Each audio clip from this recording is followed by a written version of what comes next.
Historia de Écija. Écija es un municipio que pertenece a la provincia de Sevilla, en la Comunidad Autónoma de Andalucía. Geográficamente se encuentra situada en el Valle del Genil. Su extensión es de casi 1000 kilómetros cuadrados, siendo la mayor de toda la provincia.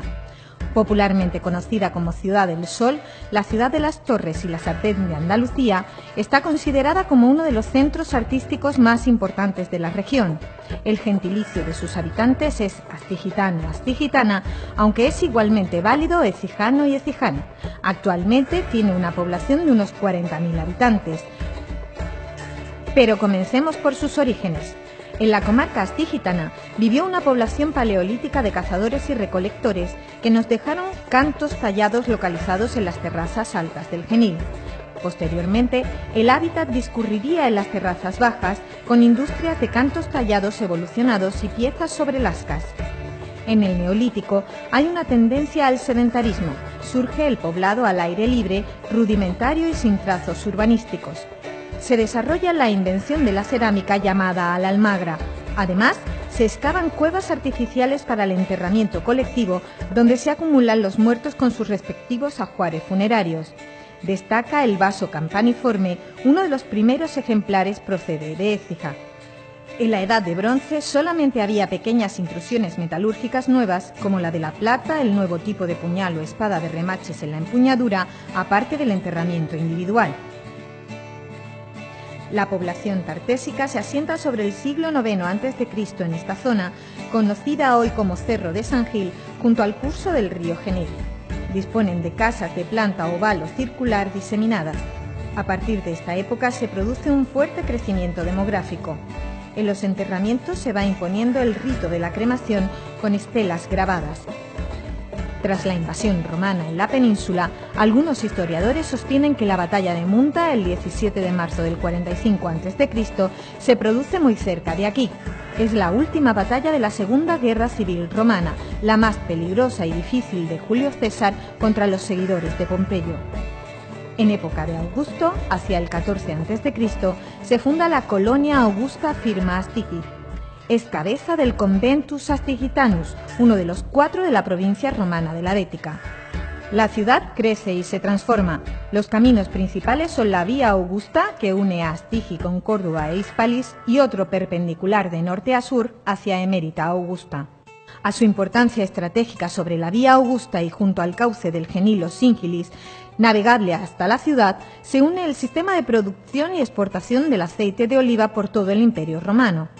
Astigi dispone de un colosal foro con fama en toda la región, así como las lujosas termas, un grandioso anfiteatro y hasta un circus.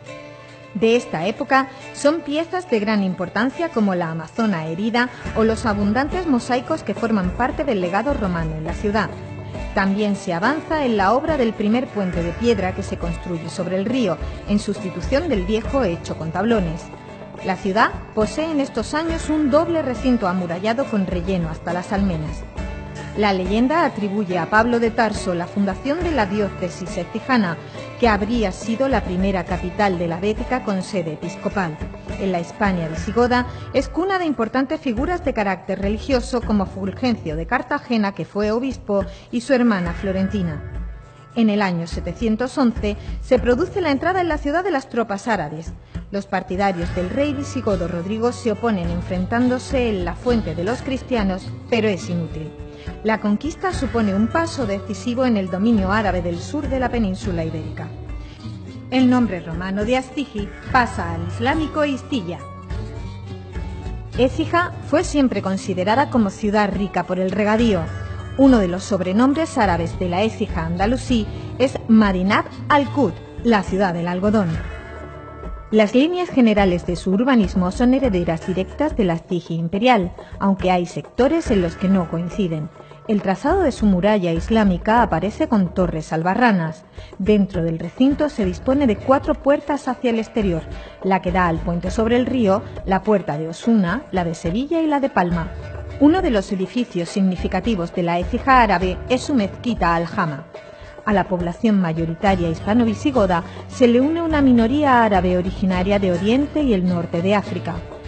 En tiempos del Califato de Córdoba podemos hablar de varias colectividades: mozárabes, árabes, bereberes y judíos.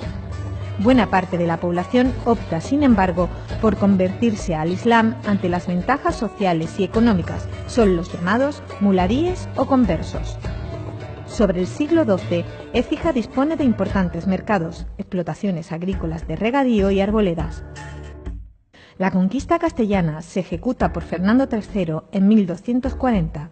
En ella se somete a Écija a una ventajosa capitulación que garantiza a sus habitantes musulmanes salvar no solo sus vidas y propiedades, sino conservar su propio estatuto jurídico, su religión, sistema fiscal y autoridades tradicionales. Écija goza de paz y tranquilidad. Años después, Alfonso X comienza a instalar en ella a pobladores cristianos. Se divide la villa en 4 distritos parroquiales. Se traza una cruz imaginaria cuyos puntos extremos son las iglesias de Santa Cruz, San Juan, Santa María y Santa Bárbara. La nueva posición fronteriza con el Reino de Granada hace posible un notable desarrollo económico y social. A finales del siglo XIV, Ferrán Martínez, arcediano de Écija, mueve con sus discursos una gran persecución contra los judíos.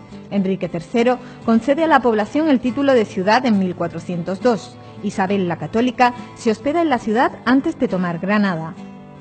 Tras el descubrimiento de América, Jerónimo de Aguilar es uno de los muchos écijanos enviados a la conquista del Nuevo Mundo, resultando este uno de los conquistadores de México. En este siglo XVI también es nombrada patrona y alcaldesa perpetua de la ciudad la Virgen del Valle. Fray Juan Bermudo o Luis Venegas de Nestrosa son una muestra musical del auge cultural en la ciudad, al igual que Luis Vélez de Guevara, autor de El Diablo Cojuelo, publicado en 1641 en el aspecto literario. Carlos I le concede a la ciudad el título de Muy Leal, que se une al ya obtenido como Muy Noble, y Felipe V el de Constante, Leal y Fidelísima. Los primeros gremios se organizan a partir del siglo XVI, aunque ya existían desde el siglo XIV. En los siglos XVII y XVIII había gran cantidad de conventos, hasta 20 de diferentes órdenes, y junto con las iglesias existentes se dice que se oficiaban más de 1000 misas diarias. Su desarrollo económico se refleja en la gran cantidad de construcciones religiosas y civiles. El siglo XVIII es considerado el siglo de oro écijano debido a su riqueza económica y artística. En 1755, las torres de la ciudad fueron dañadas por los efectos del terremoto de Lisboa. A pesar de ello, Écija sigue siendo considerada como la ciudad más barroca de Andalucía.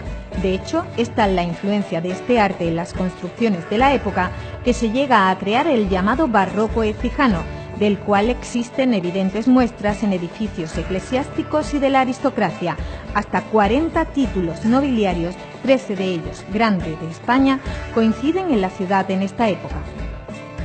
Con la ocupación francesa, las iglesias sufren saqueos por parte del ejército francés. Surgen numerosos grupos de bandoleros. Uno de los más famosos fue la partida de los 7 niños de Écija. En 1880, Alfonso XII otorga al ayuntamiento el tratamiento de excelentísimo. Así llegamos al convulso siglo XX. A principios de la centuria se proyecta una avenida desde la Plaza de España hacia el sur para mejorar la comunicación. Es la avenida de Miguel de Cervantes, que se inaugura en 1912. La ciudad es declarada Conjunto Histórico-Artístico en el año 1966. Un título que ya en pleno siglo XXI sigue estando vigente en cada uno de sus rincones, a pesar de que la ciudad sigue mirando al futuro con optimismo. Esta es Écija, una mezcla milenaria de culturas que han dado forma a sus calles y plazas, un enclave único que ha visto pasar siglos de historia, un lugar preñado del verde de sus campos, de las caricias del sol que vive en su escudo y de las mecidas del Genil que refleja su horizonte. Una línea divisoria que deja claro por qué se le llama la ciudad de las torres.